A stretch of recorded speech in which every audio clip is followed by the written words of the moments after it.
My name's Mary, and life took a tough turn when I was just 10. My dad had been sick for a while, but I didn't really understand what was going on until he was gone for good. One day he was there, and the next day, there was just an empty seat at the dinner table. It didn't take long for my mom to fill that empty space. 2 months later, she brought home Jack. I guess she felt lonely and needed someone fast. Jack moved in like he owned the place, and it was clear he didn't want me around. Mary, this is Jack. Jack, this is my daughter Mary. Mom introduced us the day he moved in.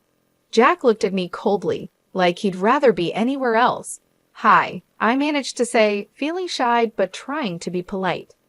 Jack just nodded, not even smiling. He turned to Mom. Linda, can we talk about the living arrangements? I remember feeling a chill as they walked away, his hand on her shoulder. It didn't take long before I started feeling like an outsider in my own home. Jack had rules for everything and was always on my case. Don't leave your stuff in the living room. Eat faster. Don't make too much noise. It was nonstop. Mom just went along with whatever Jack said, her eyes looking empty or maybe just tired. One evening at dinner, things boiled over. I accidentally knocked over a glass of water, and it spilled towards Jack. Clumsy kid, can't you do anything right? Jack snapped, jumping up as the water splashed on his pants. Sorry, Jack, it was just an accident, I stammered, feeling my face heat up. Sorry doesn't clean up messes, Mary. Be more careful, he scolded, his voice louder than it needed to be. Mom just sat there, quietly dabbing her mouth with a napkin, not saying anything. I looked at her, hoping she would say something, anything, to stand up for me, but she stayed silent. I heard them arguing in their room. Jack's voice was loud and harsh. Linda, that kid of yours needs to shape up. I'm not going to live in chaos just because you're used to it. Mom's reply was soft, but I could catch bits of it. Jack, please, she's just a child. She's still adjusting. Adjusting? It's been months. I'm telling you, if things don't change, I didn't hear the rest, but I didn't need to. The message was clear. Jack wanted me out of the way, and Mom wasn't fighting too hard against it. The next few months were just as hard. Jack's complaints were a daily thing, and Mom's silence grew heavier. I was walking on eggshells, trying not to make a sound, trying to disappear if I could. But you can't disappear in your own home, can you? Even a 10-year-old knows that much. Life at home got more complicated when Mom told us she was expecting. Jack already had a hard time tolerating me, and the news didn't exactly make him happy. He was silent for a long minute before he spoke, and when he did, his words were cold. Well, that's just great, Linda. Just what we needed, he said, his tone dripping with sarcasm. Mom just smiled, but it was a weak smile. It's a blessing, Jack. You'll see, a fresh start for us. I felt a mix of excitement and dread. A little brother or sister seemed like a dream, someone new to connect with, but with Jack's mood swings, I wasn't so sure. The months flew by, and the baby finally arrived. It was a girl, and they named her Lauren. I was thrilled. She was so tiny, and when I first saw her, all wrapped up in her pink blanket, my heart melted. I thought having Lauren around might make things better, even make Jack soften up a bit. Holding Lauren felt magical. She was so small, her tiny fingers grasping at nothing. Hey there, Lauren, I'm your big sister, Mary. I'm going to take good care of you, I whispered, promising silently to be there for her no matter what. But the magic didn't last. Bringing Lauren home changed things again. Jack became fussier than ever, especially about money. One night, about a week after Lauren came home, I overheard him talking to Mom in the kitchen. His voice was harsh, louder than it needed to be. More expenses, Linda. Diapers, formula, who knows what else. And what about Mary? She's not even mine, and I'm paying for her too. Mom's voice was a quiet murmur. Jack, please, she's just a child. We can manage. Things will settle down.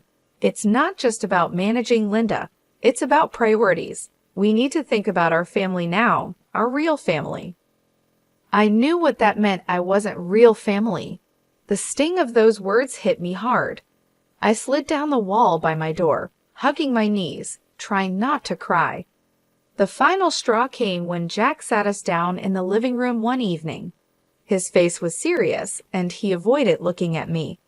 "Linda, we need to think about the future. Mary's getting older, and expenses are piling up. Maybe it's time she went to live with her Aunt Joyce." It felt like a punch in the gut. Being sent away, just like that. Mom finally spoke, looking at me with sad eyes. "Mary, honey, it might not be so bad. Aunt Joyce has a nice house, and you'll be well taken care of." "But Mom, I don't want to go. I want to stay here with you and Lauren." The room went silent.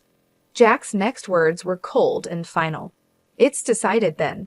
I'll call Joyce in the morning." Moving in with Aunt Joyce was like stepping into a different world.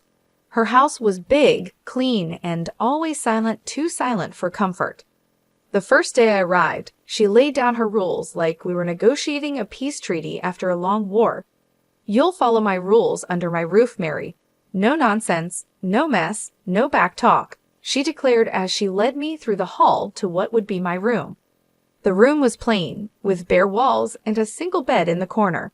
It felt nothing like home. I nodded, too tired and upset to argue.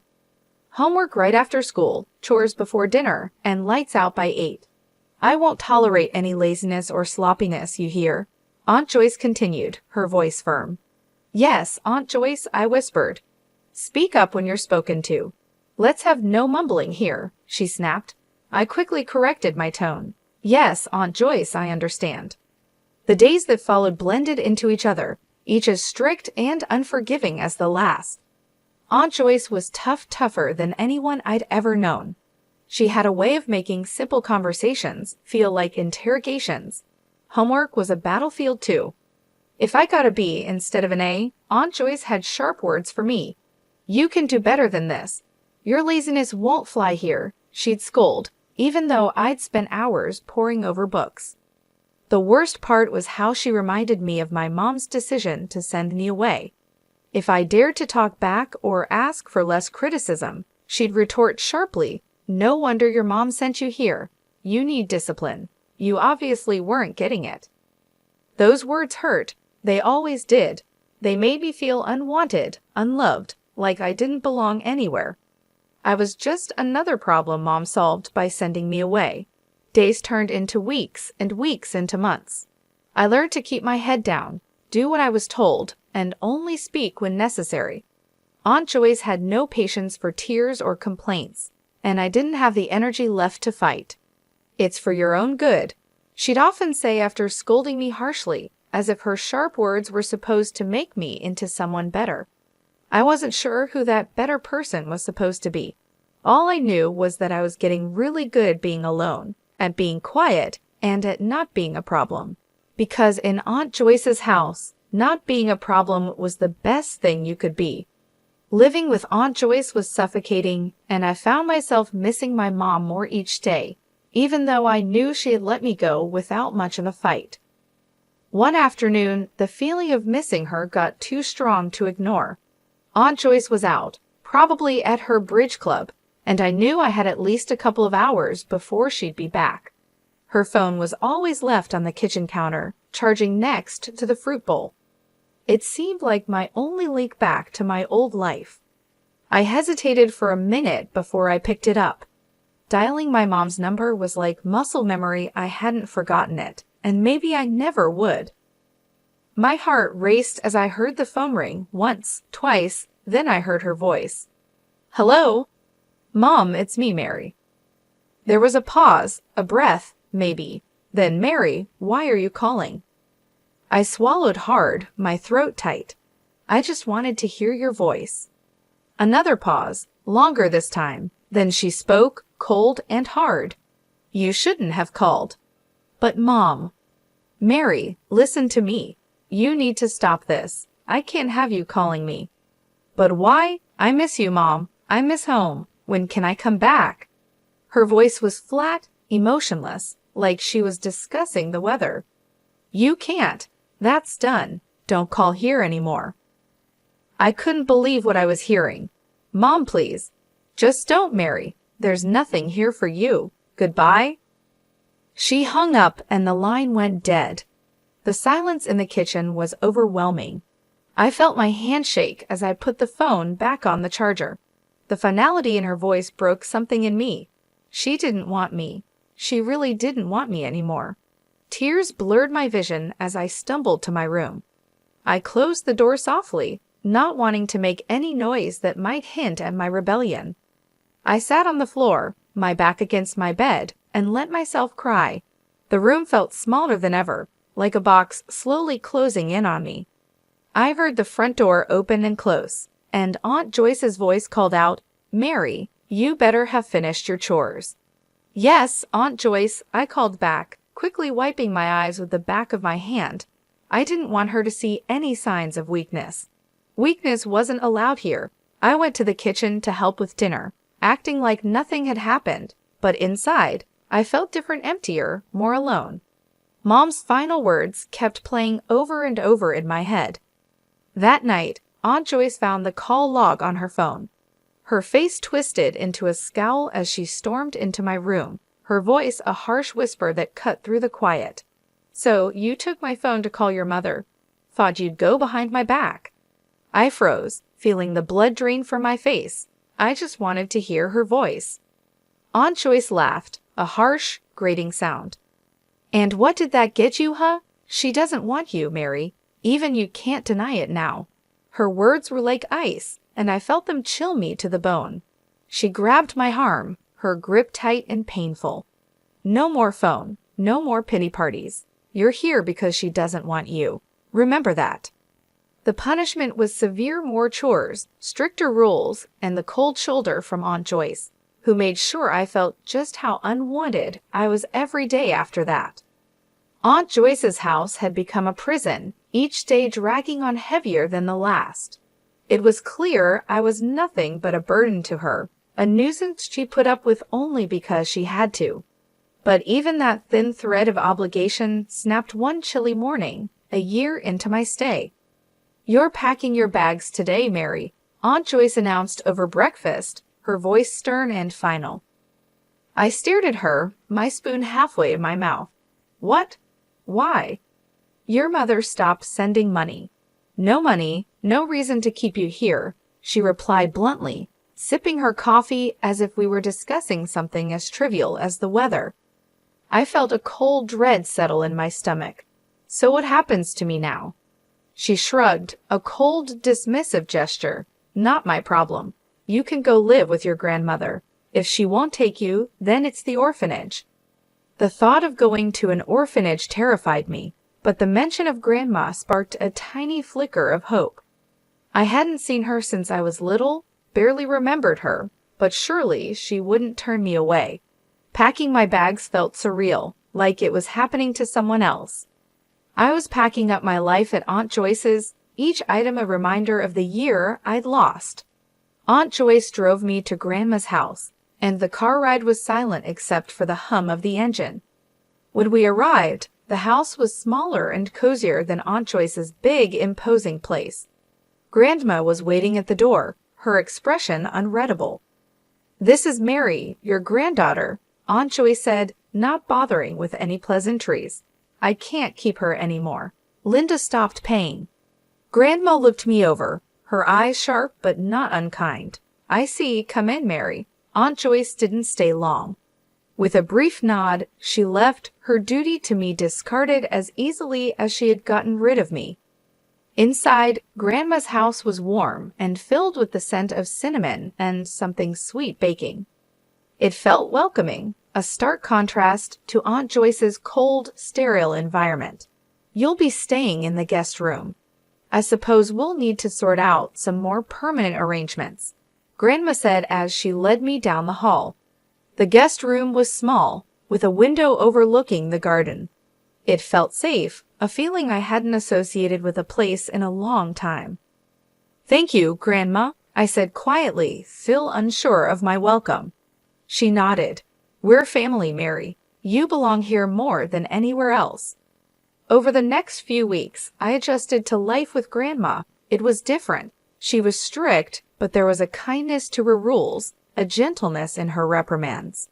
You need to do your chores, Mary. Everyone contributes here, she would remind me, but her tone was patient, not harsh. Yes, Grandma, I would respond, grateful for her fair approach. Living with Grandma, I began to heal. I found comfort in the quiet routine of our days, the peaceful nights, and the steady rhythm of life that was so different from the chaos with Aunt Joyce. The months passed, and on my 19th birthday, Grandma made a decision that would change everything. Over breakfast, she slid an envelope across the table to me. Take a look at this, Mary, she said, her voice carrying a mix of seriousness and warmth.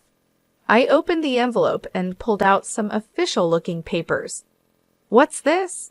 It's adoption papers, Mary. I want to adopt you. Make things official so no one can ever make you feel unwanted again, she explained, watching me closely for my reaction. I felt a lump in my throat. Really, Grandma? You mean it? Yes, I do. You're not just staying here, Mary. You're my family, and it's time we made that clear to everyone else, too. 2 weeks later, it was done. We went to court, and I officially became Mary Bennett, with a new sense of belonging that I had longed for since Mom sent me away. With Grandma's support, I finally felt like I was home. I began looking forward to the future, and Grandma encouraged me to focus on my studies, especially science, which had always fascinated me. You've got a sharp mind for it, Mary. You could go into medicine. How would you like that? She suggested one day as we were going over some of my school projects. I'd love that, Grandma. I want to help people, I replied, the idea starting to take root. Then it's settled. We'll get you into a good college program. I'll support you every step of the way, she declared with determination. True to her word, Grandma was there for me throughout my high school years. She tutored me in math and science, using her old-school methods that were strict but effective. You need to understand the basics, Mary. You can't skip the foundation.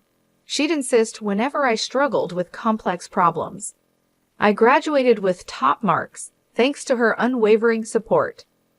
Grandma then helped me navigate the daunting college application process.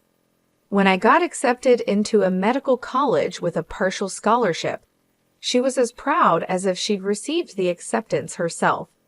We'll manage the finances.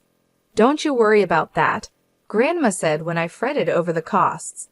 You focus on your studies and become the best doctor you can be. Medical school was tough but fulfilling. I was drawn to oncology, the branch of medicine that deals with cancer. It was hard, both emotionally and intellectually, but it felt right like I was exactly where I needed to be. I completed my degree, then my internship, and finally my residency, each step a milestone that Grandma celebrated. You're making a real difference, Mary. I'm so proud of you, she'd say, her eyes shining with pride. By the time I turned 35, I was fully established in my career as an oncologist. My life was busy but fulfilling, filled with long hours at the hospital and the satisfaction of knowing I was making a difference. Through it all, Grandma was my anchor, always there to listen and offer advice on tough days. But life, as it often does, threw another curveball my way. Grandma's health, which had been declining, took a sudden turn for the worse. It was swift and unexpected, the kind of decline that leaves you scrambling to catch your breath. I remember coming home one evening, tired after a particularly tough day at the hospital. Grandma was sitting in her favorite armchair, looking out the window. Her voice was weaker when she called me over. Mary, come sit with me for a bit, she said, patting the chair next to her. I sat down and took her hand in mine. It felt fragile, like it could break with too much pressure. I'm not going to beat around the bush, she started, her tone serious. The doctors say there's not much time left. We need to talk about practical things. A lump formed in my throat, and my eyes filled with tears. Grandma, please. She squeezed my hand, her grip still strong. No tears now, Mary. We've got things to sort out. You need to be ready. The next few weeks were a blur of doctor's visits, late nights, and legal paperwork. Grandma wanted to make sure everything was in order for me, that there would be no complications with her estate or her wishes. When the end came, it was peaceful. Grandma passed away in her sleep at home, just as she had wanted. The emptiness left by her passing was overwhelming, and the silence in the house felt too heavy to bear at times. Planning the funeral was hard. I went through her address book, calling relatives and friends. The responses were polite, some even warm, but it became clear that not many would make the effort to come. My heart ached, not just for the loss of Grandma, but for the loneliness of this farewell. The funeral day was quiet, the chapel more empty than full. I stood there, feeling oddly detached as the priest spoke about life, loss, and legacy. It didn't take long after the funeral for the past I thought I had left behind to come knocking at my door.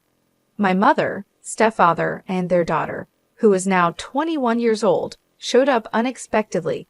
My mother didn't waste any time.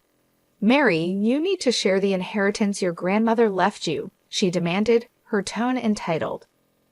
I stared at them, disbelief mixing with anger. "You left me, remember? 21 years ago, you decided I was too much of a burden." My mother's face twisted into a sneer. "Ungrateful girl. Now you're a rich doctor with an inheritance. You owe us." I laughed, the sound bitter. "Grandma adopted me legally. You're nothing to me now." The shock on her face was almost comical. My stepfather, ever the bully, leaned in. "You're going to regret this, Mary." As they left, I slammed the door behind them, the click of the lock sounding unusually satisfying. Standing there, my back against the door, I felt a mix of relief and renewed determination. A few days after their visit, I was at work when I got a call from a neighbor. "Mary, it looks like your family's at your house again. They've been bringing in furniture. It looks like they're moving in or something." When I pulled into the driveway, seeing their car parked out front made my stomach turn. I walked in to find my mother, stepfather, and stepsister unpacking boxes in the living room, acting like they owned the place. "What are you doing?" I demanded, trying to keep my voice steady. My mother turned around, feigning surprise. "Oh, Mary, we're just settling in. After all, this is family property." "No, it's not. This is my house, legally left to me by Grandma. You need to leave now." My stepfather stepped forward with a smirk on his face. "Make us. We're family, and we deserve a part of this house." I could feel the anger rising inside me. "You haven't been family for over 21 years. You can't just come here and claim what's mine." My stepsister, who had been watching from the side, finally spoke up. "Come on, Mary, don't be so heartless. We're just asking for what's fair." "Fair?" I laughed, the sound sharp and bitter. "What's fair about abandoning a child? What's fair about only showing up when you think there's money to be had?" They had no answers, just scowls and muttered curses. "I'm calling the police," I declared, pulling out my phone. My mother tried to stop me. "You'll regret this, Mary." "I've regretted knowing you for years. This is nothing new." I shot back as I dialed 533. The police arrived quickly. I explained the situation, showing them the legal documents proving my ownership of the house and Grandma's will. The officers were firm. "You need to leave," one of them told my mother and stepfather. "This property doesn't belong to you, and if you don't comply, you'll be removed forcibly." My stepfather glared at me, his anger clear, but there was nothing he could do. "This isn't over, Mary," he threatened as they gathered their things. "Oh, but it is," I replied, my tone cold and final. After they were gone, I walked through the house through Grandma's house. Each room was filled with memories, each corner a testament to her love and the life she had built here, a life she had fought to pass on to me. Standing in her favorite spot by the window, I made a promise, not just to her but to myself. I would not let the bitterness of the past tarnish my future. I had fought hard to become who I was, and I would continue to fight to honor her legacy and the sacrifices she had made for me.